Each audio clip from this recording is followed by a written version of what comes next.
안녕하세요. 롤플레이 권혁수 변호사입니다. 카톡방의 성관계 동영상을 돌려봤다? 그런데 이것이 불법 촬영물이다?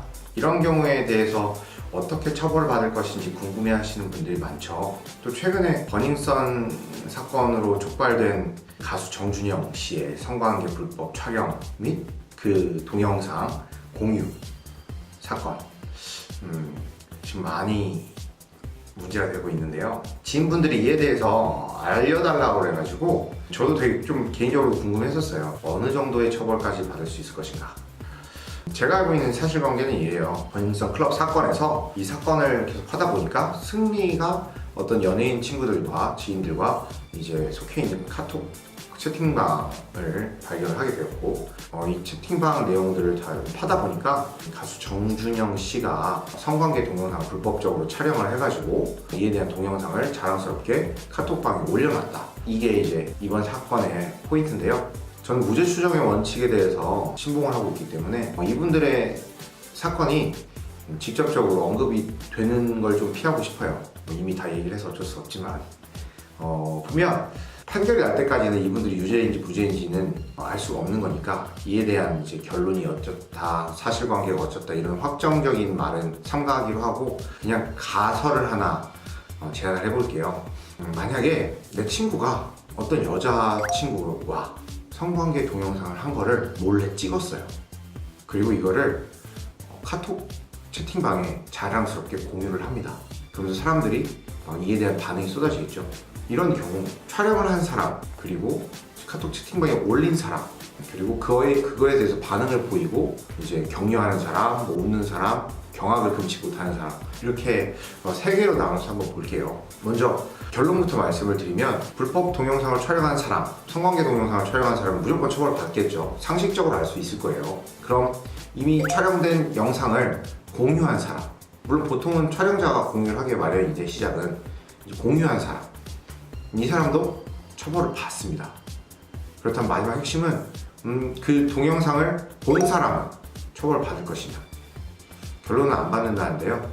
안 받는다가 결론이에요. 그런데 여기선 또 복잡한 사실관계에 따라서 달라질 수도 있습니다. 먼저 어떤 법이 적용되는지 한번 간단하게 볼까요? 한번 찾아볼게요. 제가 미리 좀 찾아놨는데 우리나라에는 일반적으로 죄를 지으면 형법이 적용된다는 건 다들 아시죠? 근데 이 형법보다 우선적으로 적용되는 게 있어요. 이걸 보통 특별법이라고 하는데 우리나라에는 성폭력 범죄의 처벌 등에 관한 특례법이라고, 좀 길죠? 줄여서 성폭법이라고 할게요. 성폭력 범죄의 처벌 등에 관한 특례법이 있어요.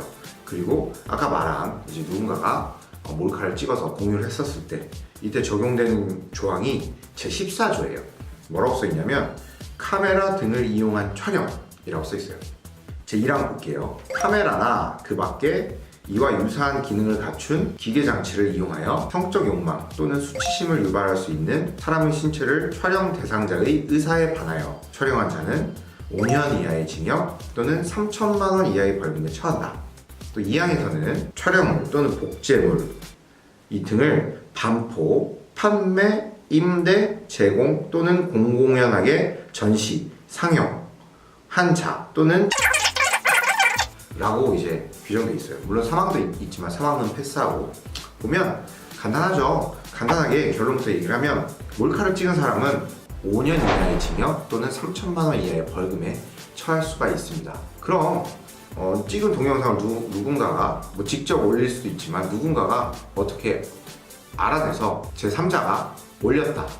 자기의 몰카 촬영본이 아닌데 그냥 올렸다. 이 사람도 결국 똑같은 형에 처하게 되겠죠. 5년 이하의 징역 또는 3천만 원 이하의 벌금에 처하겠죠. 그렇다면 갖고 있는 자, 동영상을 본 사람, 이 사람들은 법에 규정이 없어요. 즉 다시 말하면 자기의 자의든 타의든 간에 우선 보기만 하고 소지를 한 사람은 처벌받지 않습니다. 하지만 예를 들어서 이게 교사나 또는 방조로 갈 수가 있어요.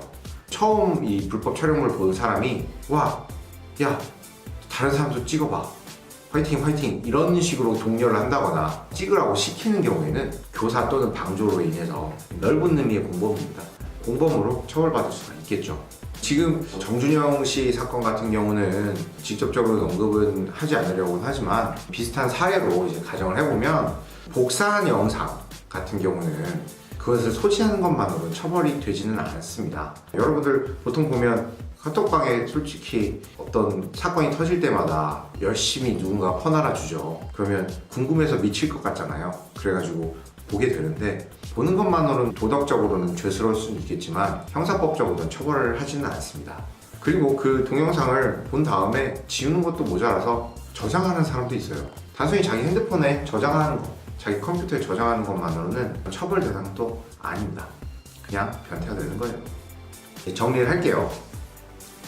성적 수치심을 일으킬 수 있는 몰카를 찍은 사람들, 이 사람들은 기본적으로 성폭법, 즉 성폭력 범죄의 처벌 등에 관한 특례법 제14조에 의해서 처벌을 받습니다. 그리고 그 동영상을 배포, 반포, 공유한 사람들, 이 사람들도 업로드한 사람이죠. 업로드한 사람들, 이 사람도 똑같이 처벌을 받습니다. 형조차도 똑같아요. 그러면 받은 사람들은 처벌받지는 않습니다. 다만 어떤 방식으로 불법 촬영한 사람이라든지 아니면 배포한 사람들에게 희망, 응원, 격려 이런 걸 쏟아준 사람들, 이 사람들은 이제 방조범이 될 수가 있다는 거 명심해 주시고요. 요즘은 시대에는 무슨 이슈만 터지면 유사 사례라고 해가지고 아니면 그거에 관한 동영상이라고 해가지고 사람들이 열심히 퍼나르고 카톡방에다가 이제 알려줘요. 많은 사람들이 보게 되죠. 그래서 그 피해자들이 넘쳐나고 있는데요. 이 사람들은 또 꼭 자기에 관한 동영상이 아니다 하더라도 이로 인해서 명예를 훼손할 수 있기 때문에 정보통신망법에 의해서 또 7년까지도 징역을 살 수가 있어요. 언제나 자신의 행동에는 그에 따른 책임이 따른다는 거 반드시 기억하시고 저는 오늘은 여기까지 하겠습니다. 이상입니다. 감사합니다.